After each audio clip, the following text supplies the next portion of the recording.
Isn't that, my dear, truly who you are and what we are doing here today? Yes, Mr. Justice, and thank you for your example and contributions. Next, we look forward to a three-way conversation between Clarence Darrow, Alice Paul, and me, talking about human and civil rights, especially the movement for women's voting rights and criminal defense law. So here is a man called the Attorney for the Damned, labor, criminal, and civil rights attorney who needs no introduction, Clarence Darrow. Howdy, man. I was a friend of Mark Twain and Will Rogers, and was called a sophisticated country lawyer. I was noted for my wit, though was not a comedian or a comic, like your hang-around-here jokester. You know, I've never killed a man, but I've read many obituaries with great pleasure. Nevertheless, I worked hard against the death penalty and wrote about non-resistance to evil based on Jesus' Sermon on the Mount. Now, fess up. You said the trouble with the law is lawyers. Well, we could be a little more loving and live a little more simply. People said I don't dress smartly, but that's because I don't believe you should wear rich clothes. I'm with you, Clarence. Now, Alice Paul, a lawyer and a Quaker, one of the first women with a license to practice law, and one of the first, if not the first, to take center stage in her fight for women's right to vote. An honor. I was born in 1885 and lived until 1977. Can you imagine? Well, I'm a little bit older than you, Alice. I was born in 1857 and died in 1938. You spearheaded the women's right to vote, the 19th Amendment. Later, you supported the Equal Rights Amendment, the Civil Rights Acts of 1964, and the Voting Rights Act of 1965, after I was gone. Thank you, Clarence. I'm a descendant of William Penn, the Quaker founder of Pennsylvania, and was raised in the Quaker testimony to nonviolence and the tradition of public service and human rights. A woman's right as a human being to be equal to a man was not recognized. I attended Morristown Friends School and Swarthmore College, co-founded by my grandfather. Then I went to work in the settlement houses of New York and earned a master's degree from the University of Pennsylvania. Top of your class, too, Alice. Clarence, you never lost but one murder case in 50, and you're best known as a leader of the American Civil Liberties Union against the death penalty in the Leopold and Loeb case in 1924, and for the right to teach evolution in the Scopes Monkey trial in 1925. You represented Eugene Debs, socialist presidential candidate in the Pullman strike of 1896, and as a leading labor lawyer, you helped organize the Populist Party.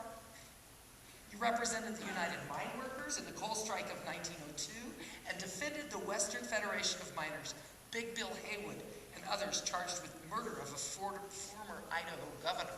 Now, stop there with all the good stuff. You were also accused of bribing a juror and got the labor leaders mad at you, too.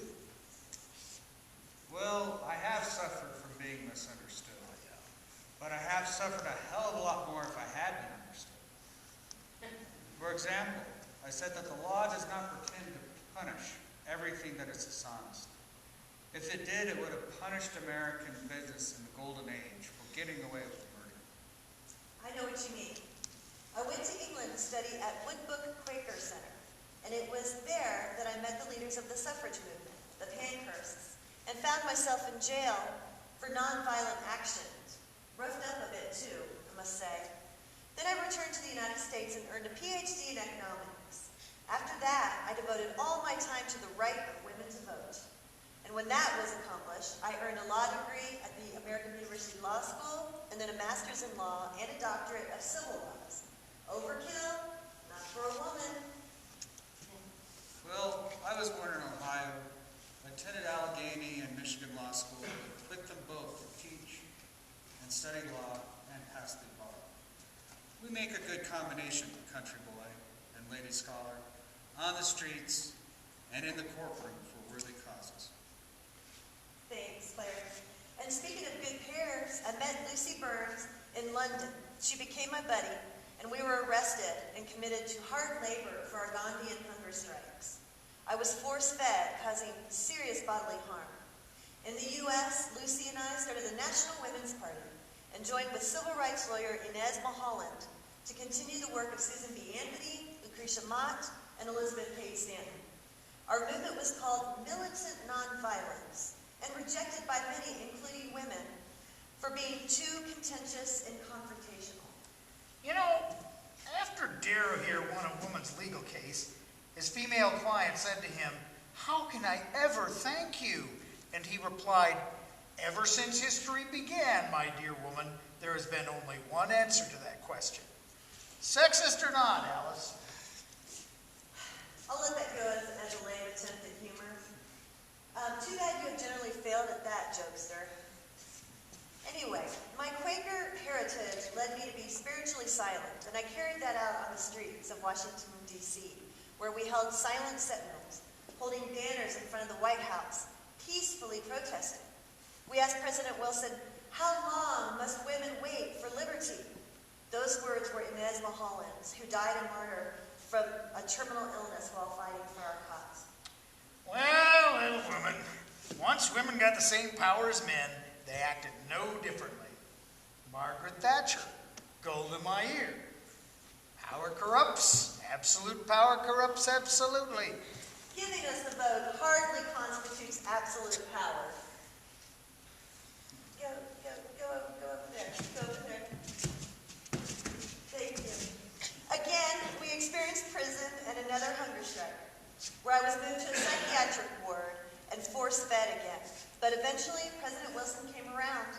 The American Union Against Militarism during World War I became the American Civil Liberties Union in 1920, founded by some of the same people. Now, the ACLU is neither American, civil, libertarian, or a union. Ignore him. In 1920, the 19th Amendment passed, as women and peace and democracy were vindicated. You and Clarence make a pair. Well done, counselor.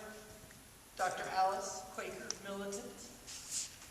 Now, back to you, Clarence. Another in-your-face lawyer, this time against the death penalty.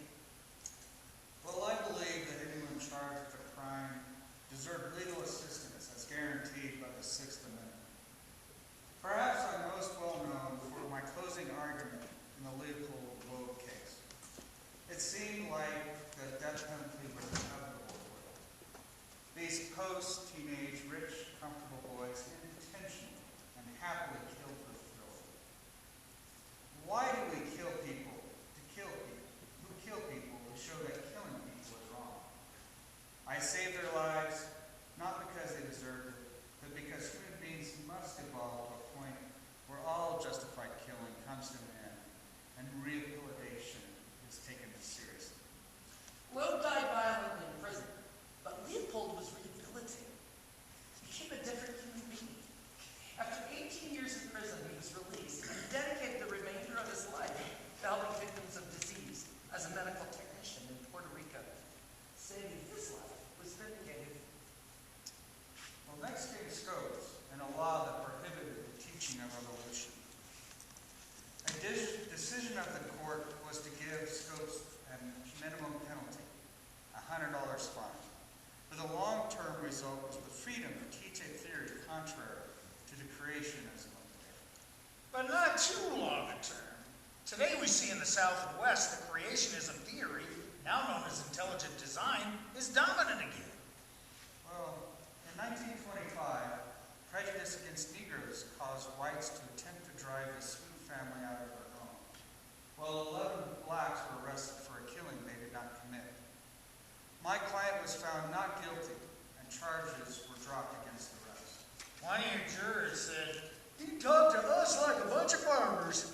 I guess it took one to know one. In fact, you were a fierce litigator, the underdog's champion, and one of the greatest lawyers in America. We could not have done it, Clarence and I, but for those great lawyers whom we've seen today. They opened the path for us to follow. And my motivation was found in another law, the law of love for which another man was tried and executed unjustly. That would be Jesus. However, not to be presumptuous, what he really needed was a good lawyer. From courthouse to Congress to the community of nations, the quest for equal justice never ends. Thank you, Clara. Lawyer for the underdog. And Alice for the underwoman. Other areas